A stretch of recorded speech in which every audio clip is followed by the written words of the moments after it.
गौतम बुद्ध जब भी अपना प्रवचन समाप्त करते अंत में 3 बार समझाते और कहते कि जाओ सब लोग अब अपना अपना काम करो। उनका एक प्रिय भिक्षु था आनंद। उसे यह बात अजीब सी लगती कि रोज रोज उसी बात को कहने का मतलब क्या है। और एक दिन जब उससे रहा नहीं गया तो उसने जिज्ञासावश बुद्ध से इसका कारण जानना चाहा। बुद्ध धीरे से मुस्कुराए और बोले, आनंद, तुम्हारा कहना अपनी जगह पर सही है कि भिक्षुओं को रोज रोज क्या समझाना कि जाओ अब अपना अपना काम करो। पर शायद तुमने यह ध्यान नहीं दिया कि धर्म सभा में सिर्फ भिक्षु ही नहीं, आसपास की बस्तियों के बहुत से लोग भी आते हैं। उनमें से बहुत से लोग ऐसे होते हैं जो पहली बार आए होते हैं। तो उनके लिए मैं यह बात 3 बार दोहराता हूँ। बुद्ध का यह स्पष्टीकरण भी आनंद के पल्ले नहीं पड़ा। इस पर बुद्ध बोले, आनंद, आज की सभा में जितने लोग बैठे थे उनमें सन्यासी तो बहुत सारे थे, पर एक चोर और एक बेश्या भी थी। कल तुम ऐसा करना कि किसी एक सन्यासी, उस चोर और उस बेश्या से जाकर मिलना और उनसे पूछना कि मेरी बातों का उन्होंने क्या अर्थ ग्रहण किया।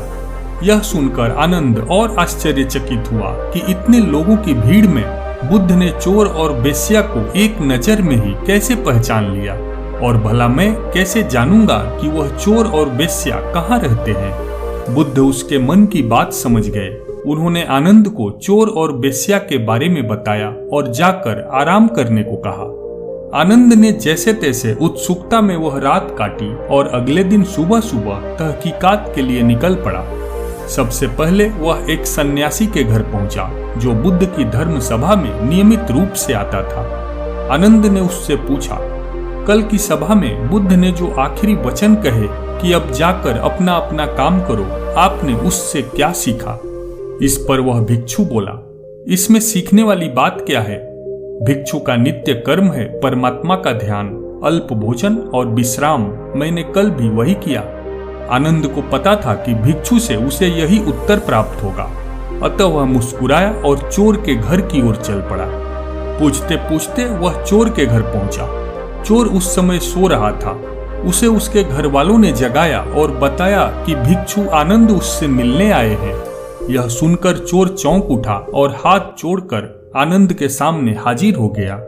आनंद ने वही सवाल चोर से भी पूछा कि कल की सभा में बुद्ध ने जो आखिरी वचन कहे कि अब जाकर अपना अपना काम करो, तुमने उससे क्या सीखा?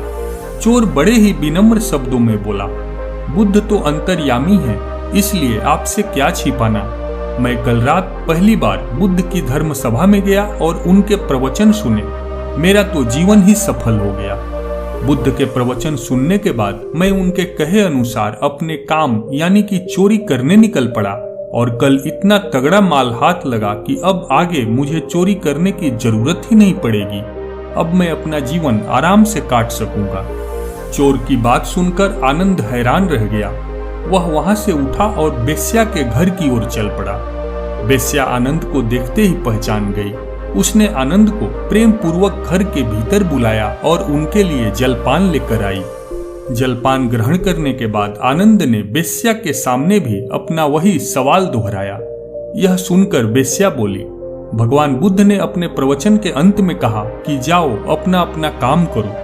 सो प्रवचन के बाद मैं अपने घर आई और जिंदगी में पहली बार पूरे मन से अपनी नाच गाने की महफिल सजाई। कल के जैसी महफिल तो कभी सजी ही नहीं थी। कल मेरी महफिल में कई बड़े बड़े राजे महाराजे पधारे। उन लोगों ने प्रसन्न होकर इतना धन धान्य मुझे दिया कि अब मुझे भविष्य में धन के लिए ये कर्म करने की आवश्यकता ही नहीं पड़ेगी। सन्यासी, चोर और बेश्या की बातों को सुनकर आनंद के आश्चर्य की सीमा न रही। वह वहां से वापस महात्मा बुद्ध के पास गया। उसने बुद्ध को जाकर प्रणाम किया और उन्हें सारी बातें कह सुनाई। बुद्ध बोले, आनंद, इस संसार में जितने भी व्यक्ति हैं, सबके मस्तिष्क अलग अलग हैं। वे सभी लोग अपनी बुद्धि और क्षमता के अनुसार ही हर बात का मतलब निकालते हैं। इसीलिए मैं अपनी इस बात को 3 बार कहता हूँ कि जाओ अब अपना अपना काम करो। इसके पीछे मेरी सोच यही है कि किसी के समझने में कहीं कोई कमी न रह जाए। लेकिन इसके बाद भी लोग उस बात का मतलब अपने अपने हिसाब से समझते हैं और इसका कोई उपाय भी नहीं है। इसीलिए ये सृष्टि ऐसी है।